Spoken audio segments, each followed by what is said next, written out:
말씀 보겠습니다. 시편 106편 44절에서 48절까지 말씀입니다. 같이 읽겠습니다.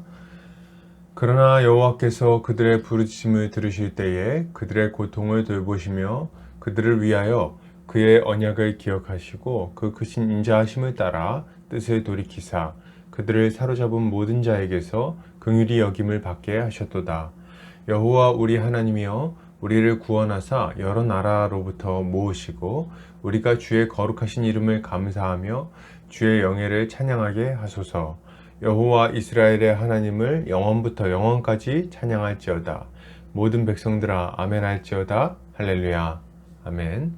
시편 106편 44절에서 48절까지 사로잡힌 곳에서 긍휼을 얻게 하시는 주라는 제목으로 말씀 보겠습니다.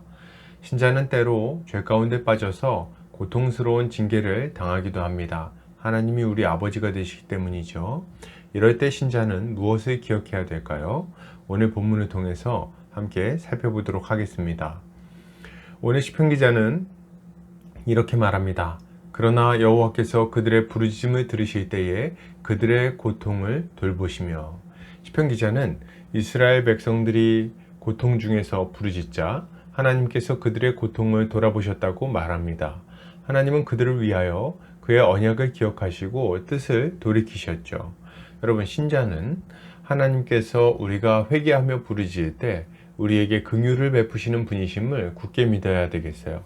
하나님은 회개하는 심령을 외면하는 분이 아니십니다. 하나님은 그들이 자신의 죄를 애통해하며 부르짖을 때 그들을 긍휼하게 여기십니다. 그리고 새로운 기회를 주시는 거죠. 진심으로 회개하는 자들에게는 언제나 새로운 기회가 열려 있습니다.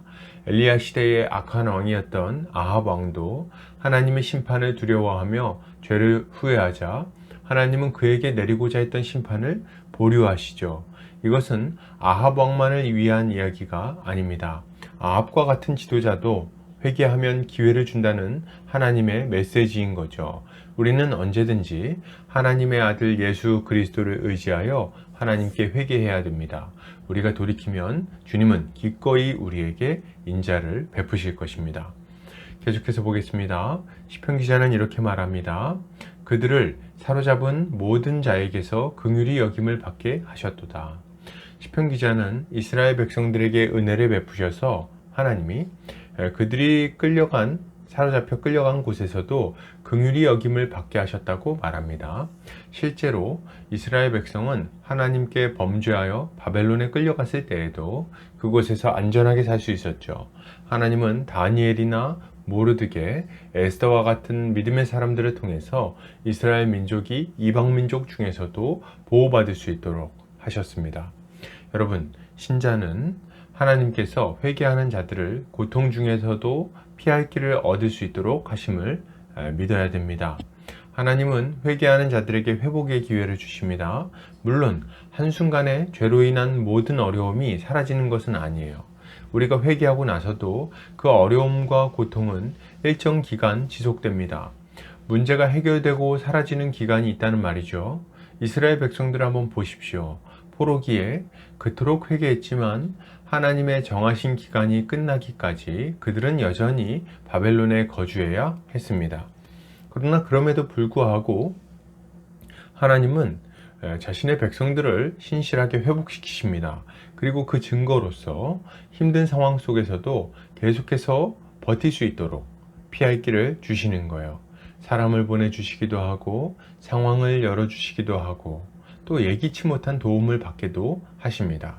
그가 완전히 넘어져서 망하지 않도록 도와주시는 거죠. 하나님은 이런 손길들을 통해 다시 우리가 완전한 회복에 이르기까지 인도해 주시는 것입니다. 여러분, 지금 고통 중에 있으십니까? 회개하고 회복의 은혜를 구하시기 바랍니다. 그러면 하나님은 그에게 회복의 문을 열어서 회복의 길을 걷도록 하실 것입니다. 계속해서 보겠습니다. 시편 기자는 이렇게 말합니다. 여호와 우리 하나님이여 우리를 구원하사 여러 나라로부터 모으시고 우리가 주의 거룩하신 이름을 감사하며 주의 영예를 찬양하게 하소서. 시편 기자는 하나님께서 자신들을 구원하시기를 구합니다. 그는 하나님께서 여러 나라로 흩어진 자신들을 불러 모으시고 다시 하나님의 이름에 감사하며 예배하게 해달라고 간청하고 있는 거죠. 여러분, 신자는 하나님께서 우리를 회복시켜 다시금 마음껏 하나님을 예배하는 자가 되게 해달라고 간구해야 합니다. 하나님은 우리를 회복시키실 것입니다. 이것을 믿고 신자는 기도해야 하는 거죠. 중요한 것은 우리를 회복시키시면 우리가 어떻게 할 것인가 하는 문제입니다. 우리는 왜 하나님께 우리를 회복시켜 달라고 구하는 겁니까? 우리가 원하는 이후의 삶은 도대체 어떤 걸까요? 혹시 하나님이 회복시켜 주시면 다시 교활하게 죄를 지으며 살고자 하는 것은 아닙니까? 여러분, 이제 그런 삶을 살 수는 없는 거예요. 우리는 하나님이 우리를 회복시켜 주실 때 이후에 어떻게 살 것인지를 고민해야 되겠습니다. 오직 하나님을 예배하며 하나님을 믿는 자답게 세상 속에서 살 것을 결단해야 하는 거죠. 이렇게 할 때 우리의 회복은 우리에게 참된 유익으로 찾아오게 될 것입니다. 결론을 드립니다. 여러분, 신자는 하나님께서 우리에게 참된 회복을 주시기를 간구해야 됩니다. 그리고 하나님께서 우리에게 회복을 주시면 어떻게 살 것인지도 고민해야 되겠어요. 하나님은 회복의 문을 열어서 우리를 완전한 회복의 길로 인도해 주실 것입니다. 오늘 하루 주님 안에서 승리하는 성도님들 되시기를 주의 이름으로 축복합니다.